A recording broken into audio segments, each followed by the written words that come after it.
Good evening for those of you who haven't come back into the room again. Do come. We don't want to be obsessive, but we would love to resume the proceedings so that we don't take up too much time when the event ends and we have a drinks party.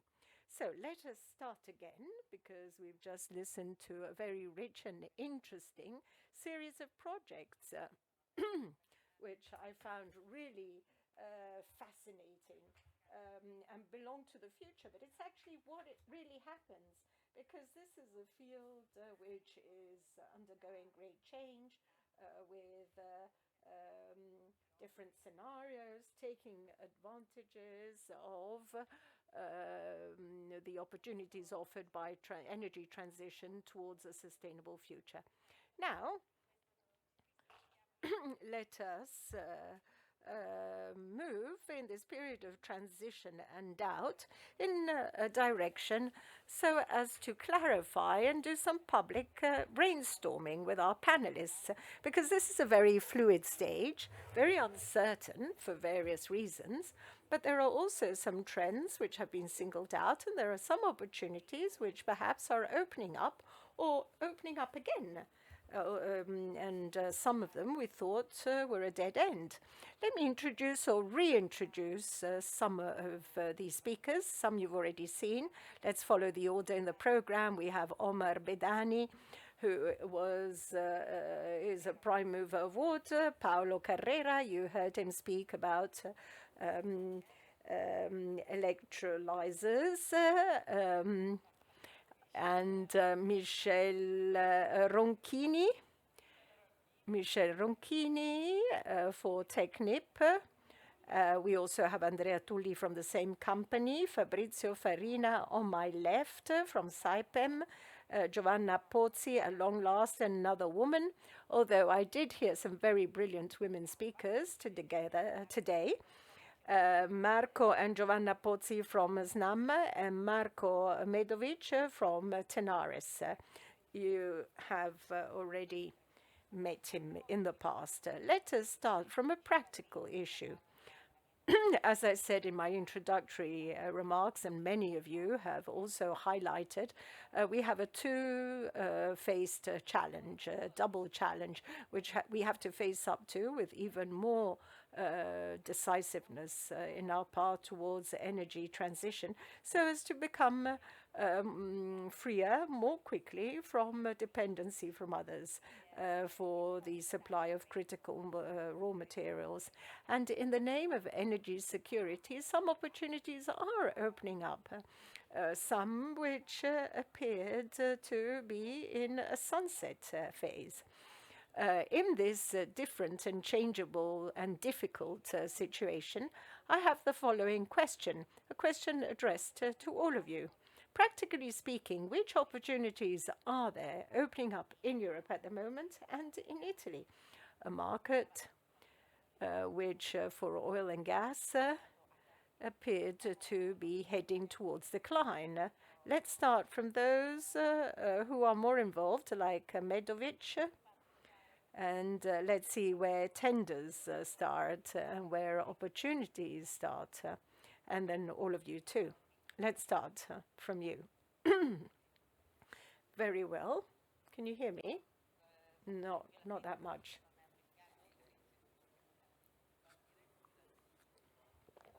I'd like to start off from the title of the roundtable, Old and New. What is old and what is new? As you mentioned in your introductory remarks, we are in a situation marked by great volatility, starting from the year of the pandemic, which was complex for everyone, for our region and for our province too.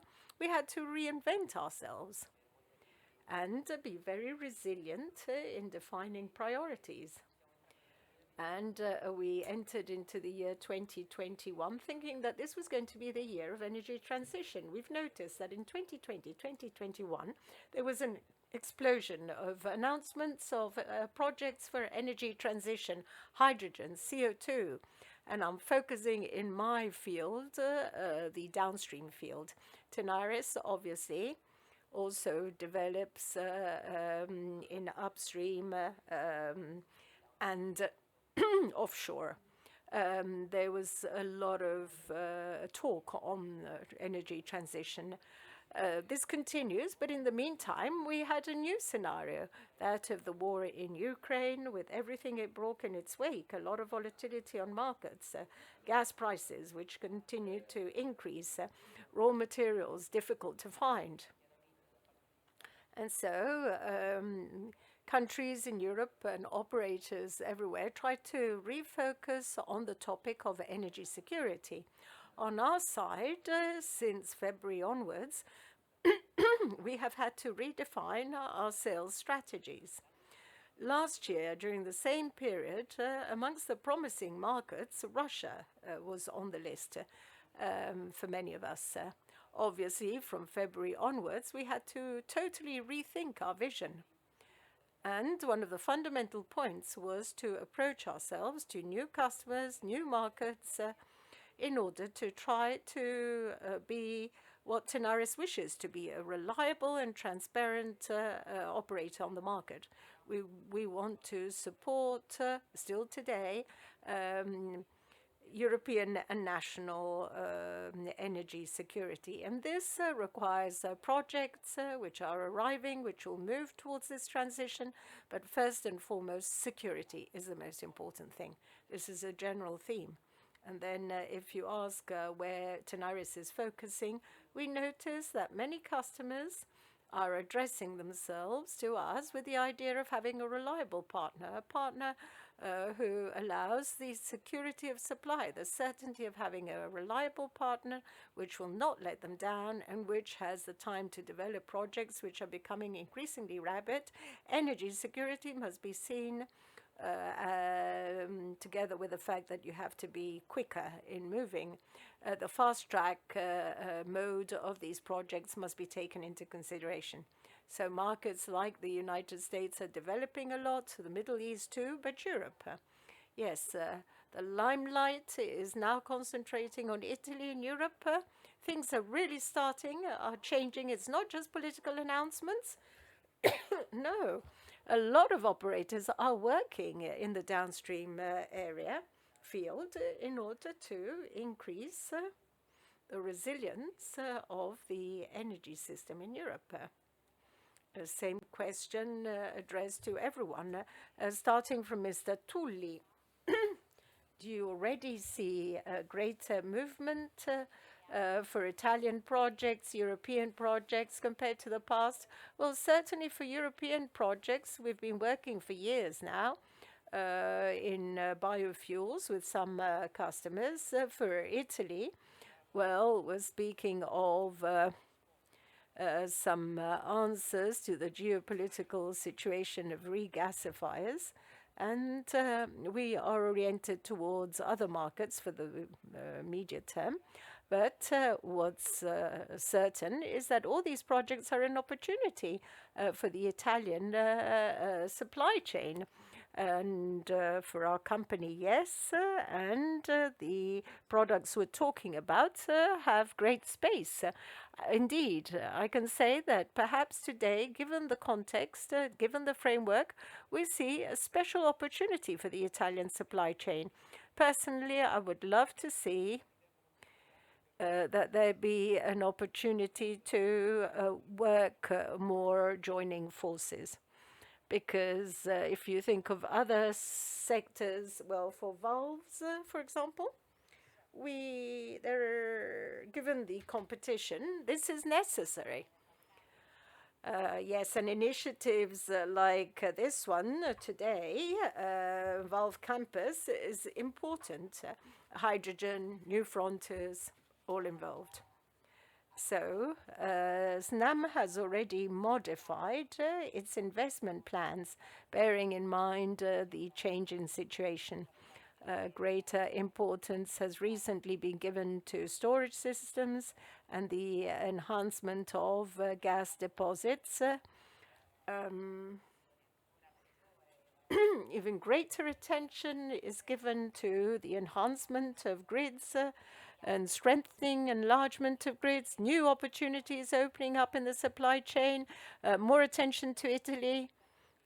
Well, what is evident is that the situation we have witnessed and are still witnessing is, on the one hand, something which has redefined the agenda of priorities. And this means security supply and the possibility of allowing the entry point of natural gas.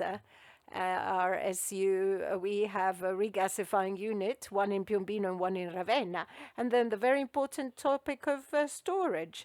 These investments must be seen not just as a supply, but also as a source for storage. Because today, stocking natural gas in deep fields, underground deep fields, which are used now for natural gas, in the future can be used for other biogases like hydrogen. We are already carrying out very important tests to see geologically what happens when we stock a blend of hydrogen and natural gas. So obviously the topic remains on the importance of security of supply, but with an eye to the future. All the investments that we're carrying out is carried out with a viewpoint of being useful today for natural gas, but also for tomorrow, for the future. And Italy is helping to design a European hydrogen backbone, where Italy is one of the crucial countries because in Southern Europe it is one of the most important countries. Yes, for the gas of the future, we are seeing a very important role materializing. So we want to foresee an important role. We're well focused on our traditional businesses, but to guarantee our needs, but always with a view to the future, to see what awaits us within the next 10 to 15 years. For regasifiers, do you think that there is the possibility of other regasifiers being built? Well, the two floating ones are a priority. And as the newspaper said, the Adriatic line too can be another enhancement. And so this should give us a helping hand compared to the moment. To make everything hydrogen ready requires hard work. And for Saipem, is there something going on in our backyard? Well, certainly, I can give a contribution. The topic of facilities for the import of gas is a very topical point, not just for Italy, but also for Germany, Holland, and this is a topic which straddles the two directions of discussion, security and transition, because these facilities are for natural gas today. Tomorrow, it could be for the value chain of hydrogen, green ammonia, methanol. So certainly the level of investments we see today on facilities linked to more traditional oil and gas, well, we hope that this will mature also on more innovative supply chains. Another thing to point out is that we see that the Mediterranean basin is a place where the level of short-term investments will grow and will remain strong in the next few years, both in East Med, but also in neighboring countries like Egypt and Libya. And Algeria, no? Algeria too. So the winning card of the past government, Algeria, yes, ENI is very active in Algeria. Yeah, and we have ENI explorations. As for production for gas, well, there's an increase of investments here too. Yes, there's a reawakening of investments and of the Catarino. Yes, but I hear some people was talking about, Qatar aspects. Well, our investments are alive in Qatar. We're taking part in this gas liquefaction is linked to extra-European areas. These are investments we have in the Middle East, in APAC, and America, certainly. An interesting piece of data is that it appears that there is a choral recovery of oil and gas investments as part of clean energy or sustainable energy projects in the support of grids. We spoke of hydrogen a lot before, but at this point, I want to turn to Mr. Carrera and ask a question, an impertinent question. With everything will have to do with hydrogen, I know that you have electrolyzers mainly, but do you think that this is going to lead to developing an Italian or European internal supply chain, or must we equip ourselves with infrastructures imported from North Africa, some more sun-kissed areas? Speaking in general terms, not specifically.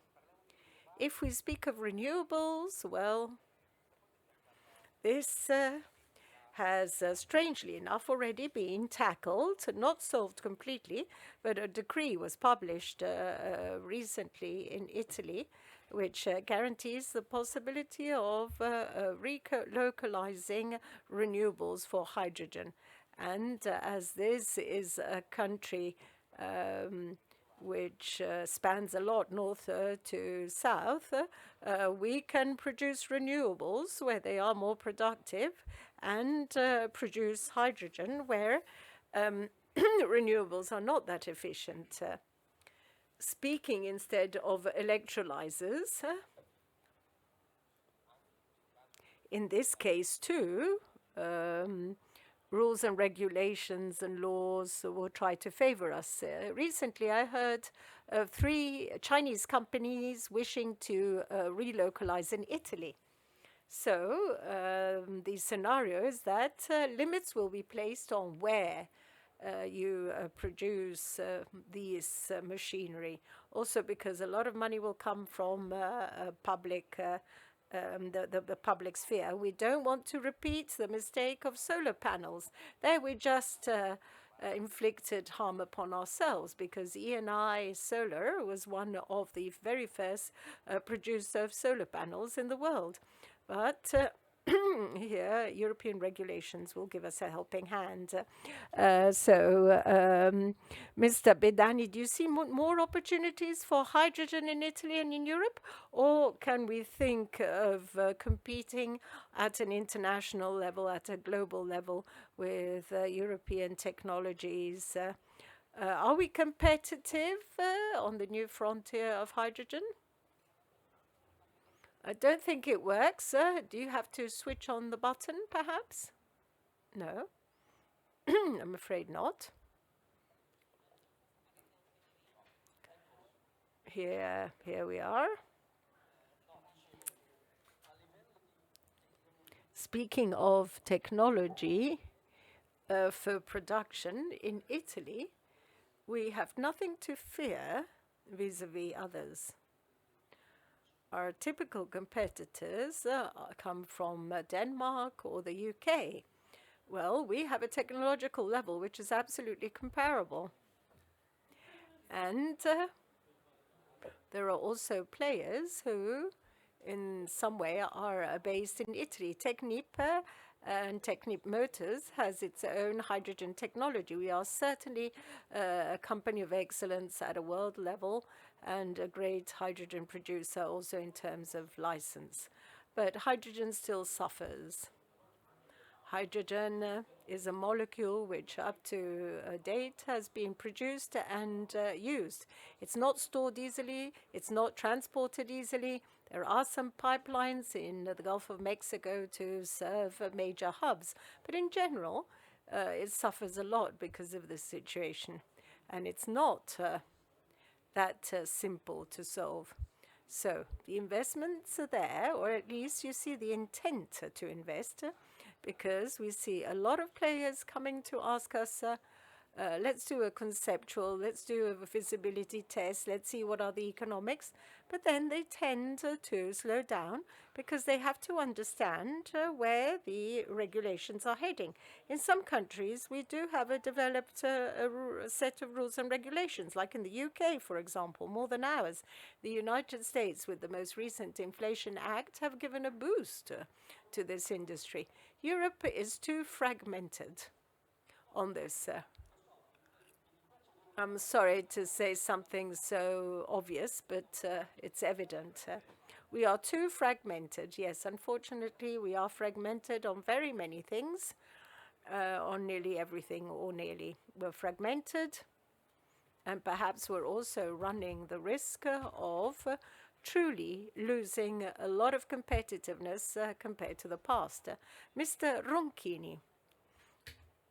There's a crisis in Europe, an energy shock, which has impacted the whole world. This must be said, it's not a problem. But Europe has been struck very hard compared to Asia or the United States, where there is a major debate on the increase in energy prices. There are areas in the United States where there are problems similar to ours. I'm thinking of the Northeast, but there's nothing comparable to the increases we have been subject to on all fronts. Yes, this is absolutely true. So how can we face up to this disadvantage of higher costs? This is absolutely true. I'd like to quickly talk about these investments which are awakening in a choral fashion. And if I think of prospects of next year, there are 3 mega projects which are ready to be launched between Saudi Arabia, Qatar, and the Emirates. An investment between 15 and 20 billion. This means just for valves, this means hundreds of millions of dollars. And here I see an opportunity for the Italian supply chain, in the sense that we're speaking of risk management. And so if I win this mega project, I have to decide how to organize my budget. And to turn to the Far East starts becoming dangerous because there are lockdowns, because there's a cost and availability of containers, because it was starting to ask our suppliers which are the CO2 emissions of your business, because this is becoming an important parameter, because our customers ask for this data. So I see an opportunity. What kind of opportunity? Suppliers, valve manufacturers who can start approaching PC contractors in order to understand what a purchasing strategy might become, despite the fact that we in Europe are more impacted compared to other geographical areas by these costs, enormous costs of gas or various other sources of energy. So there is indeed a risk which other companies see. Does anyone wish to intervene on the difficulties we have in overcoming, facing up to a competition? Yes. Since February, with the increase in gas prices and raw material prices, we have had difficulty in facing up to Asian competition above all. And so we have to redesign our strategy, knowing that we can concentrate on quality, security of supply, the reliability of our company, and the fact that undoubtedly, as Mr. Ronchini said, we're in a situation where CO2 emissions are starting to be an aspect which is indeed assessed by operators, taken into account by operators. We, as tube manufacturers for the energy industry, have CO2 emissions also thanks to our current production processes with electric arc furnaces, which emit much less CO2 intensity compared to furnaces, traditional furnaces, and our typical Asian competitors. So to date, we have an intensity of approximately 1.2 tons of CO2 per tons of steel produced compared to 1.89. So in a typical project, we can use half or less of, we produce half or less or half of emissions. That's one aspect, but you can't stand still. Today, indeed a few years ago, we adopted a strategy for 2030, a medium-term strategy which has the objective of decarbonizing by minus 30% in terms of CO2 emissions. It's obvious that today it's difficult to pass on this message. It's not that easy. And the fact that this happens is achieved thanks to major investments. We use more scrap metal, the greater efficiency of our production systems, but there are also transformation projects, hydrogen, carbon capture, the fact of using thermal treatments. We're investing 20 million to use both natural gas and hydrogen. The point is to prepare ourselves and to continue to improve and try to have decarbonized products too. This could be a medium or long-term benefit, or because there is a specific request of clean decarbonized products. However, when it comes to costs, you don't see any benefit in offering a clean product. You're right. To date, that's the situation. Very often these products are more expensive. Yes, that's absolutely true. We are more expensive, and given the current geopolitical situation, we compete differently with Asian competitors. Other competitors, even in Europe, at times of high volatility, such as March and April, decided to shut down their sites. We decided to continue supporting the energy supply chain. We decided to continue producing, but we wanted to be 100% transparent vis-à-vis the market, and we introduced indexation rates on the cost of raw materials. That's not easy. Not all customers are ready to accept these new terms. Some of our clients indeed understood the situation and they accepted it. I think you also used indexation systems. Yes, we did, particularly at the time, last February or March, April. So we are using inflation-related adjustments or inflation-adjusted systems. The problem is that not all customers are ready to consider these approaches, particularly when you have a bid or that's not easy. That's our product. We quote plants that are actually manufactured or assembled a year down the road.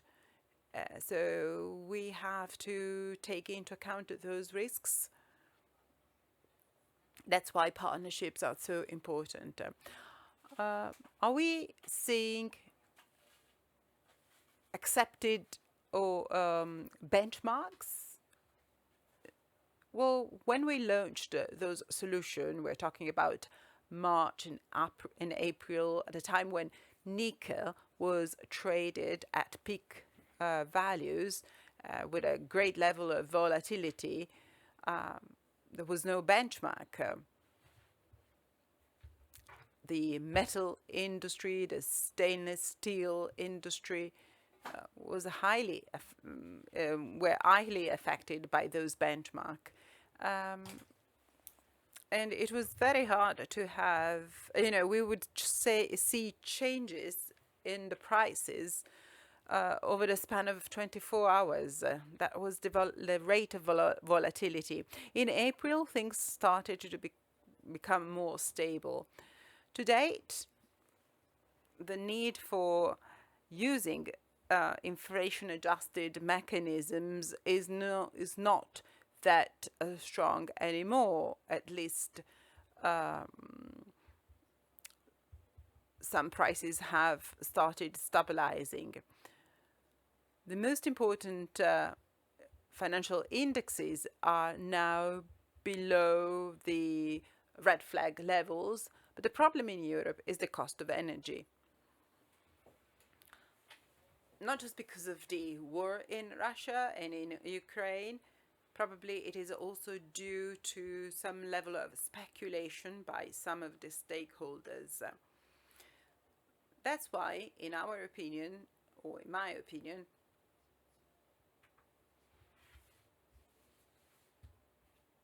it'll be important to strike up cooperation, because individual players will not have that particular edge. So you were mentioning partnership, the need for cooperation. You were mentioning inflation-adjusted systems to protect European producers vis-à-vis Asian competitors, but of course the cost of energy is very different. Even in Norway, the cost of energy is very different from the cost of energy we have here in Italy. Well, I'm having issues with my microphone.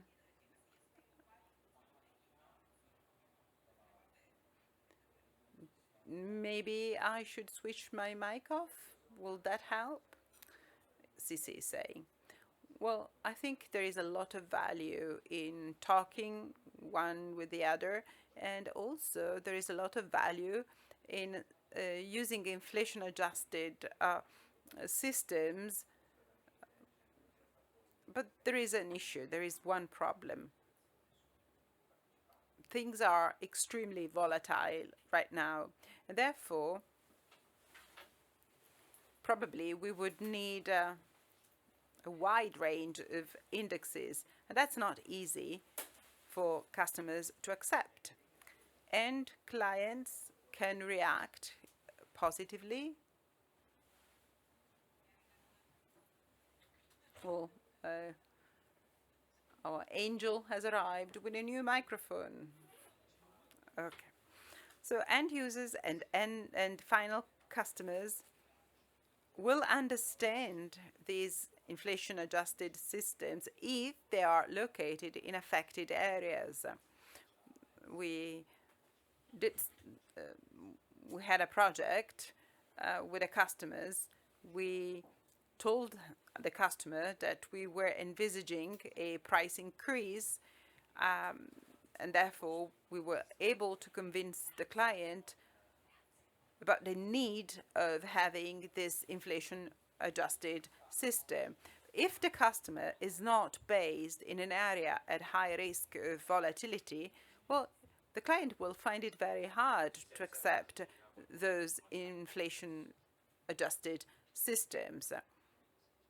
You know, Europe, as long as you go beyond the European borders, situations are so different that it'll be extremely difficult for us to convince clients to accept those inflation adjusted systems.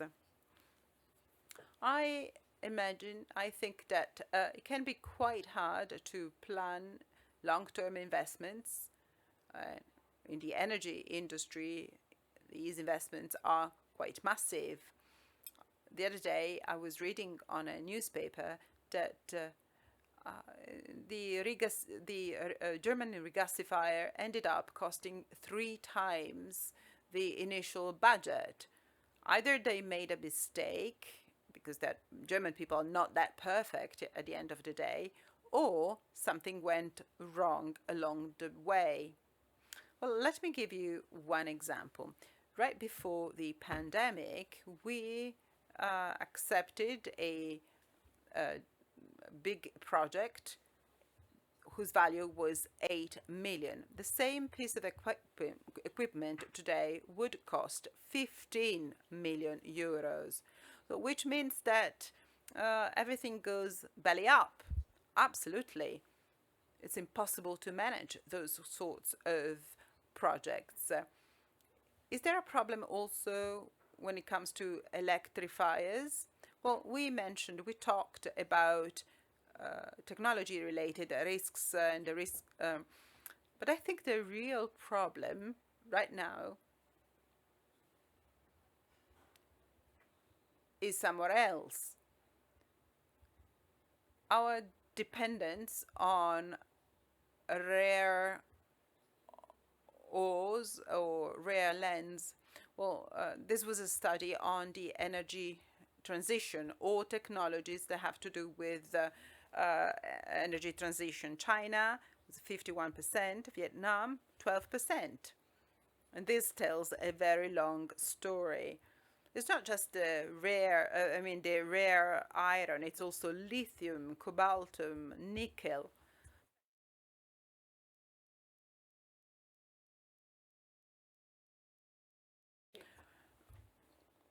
So it's not just the rare earths, but my technical staff always complains about delays in deliveries. Is the situation improving in your opinion? Not yet.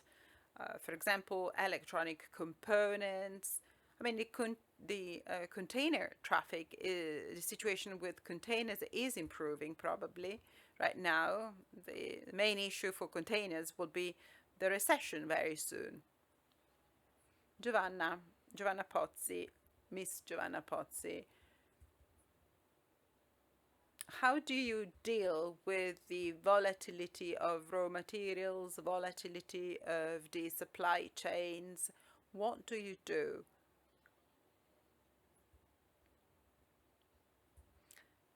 Hydrogen projects or carbon capture projects have a very long time horizons. These are long-term projects.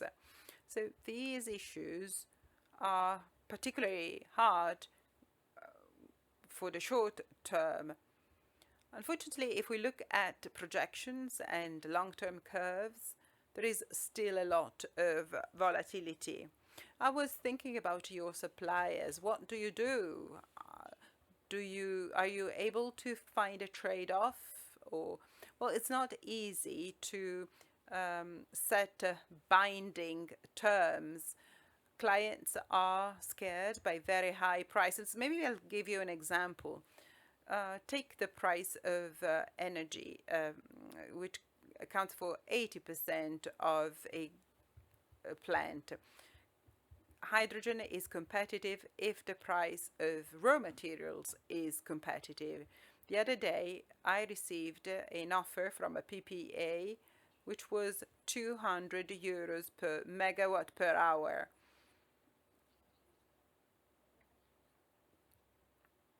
What, in our opinion, is going to happen is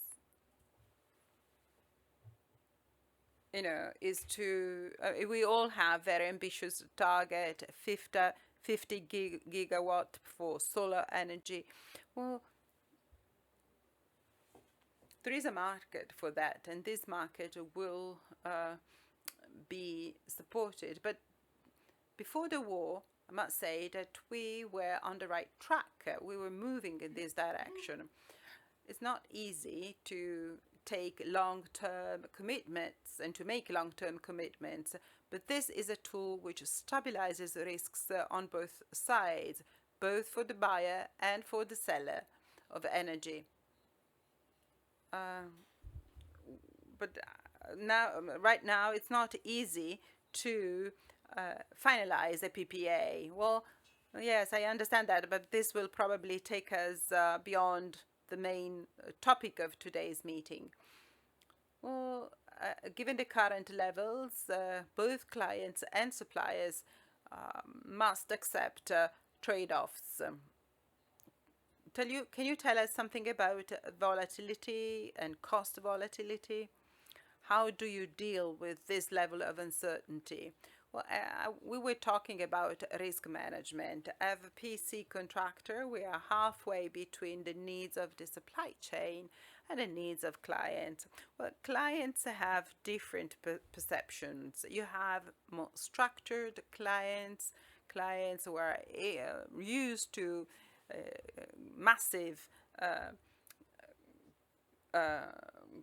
investments, capital investments, who are used to a risk-sharing approach. But then you also have other clients who have more technical and financial structure, and who were not ready to take part of the risks, to share the risks. Well, with these type of clients, you have very limited room for maneuvering. On the contrary, when the customer is more open and is ready to listen to you when you suggest inflation-adjusted contracts or systems, well, this translates into less pressure on the entire value chain. But these indexes, how good are they? How accurate are they? How transparent are they? Actually, this was my question. Yes, there is still a lot to do when it comes to these indexes. I must say that over the last few years, services for indexes have appeared on the market. Let me give you the example of copper. We know how important the cost of copper is when it comes to the making of pipes and wires. Well, indexes have been developed for copper. I know that the situation might be more complicated for other type of raw materials. Well, I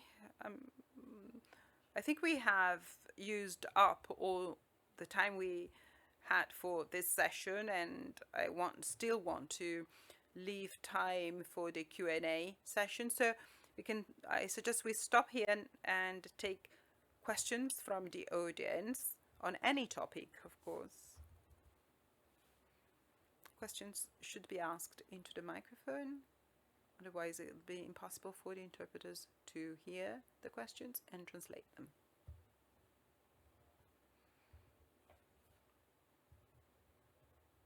I think the question is for valve producers.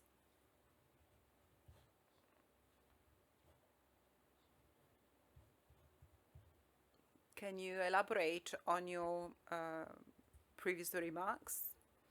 Thank you for the question, which unfortunately we did not hear. I'll give you an example. People talked about the perfect storm we went through last March and April. You were coming up with offers which lasted for hours.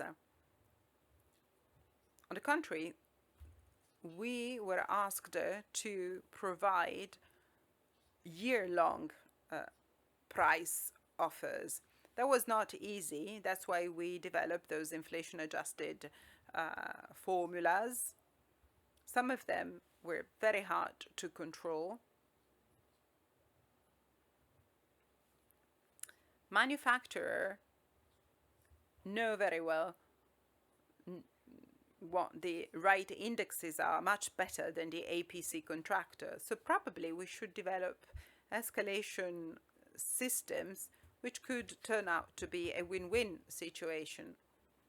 So this is what I was envisaging. As a category manager for our group, meaning dealing with all contracts for all operations. So I'd love to sit down with several manufacturers and develop a win-win approach for everyone.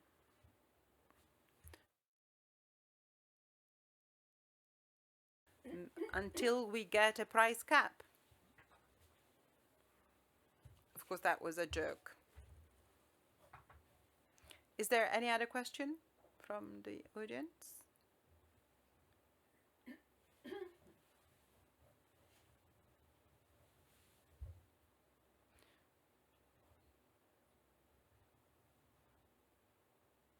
Probably we are all getting very tired. People are just thinking about an aperitif of the drinks.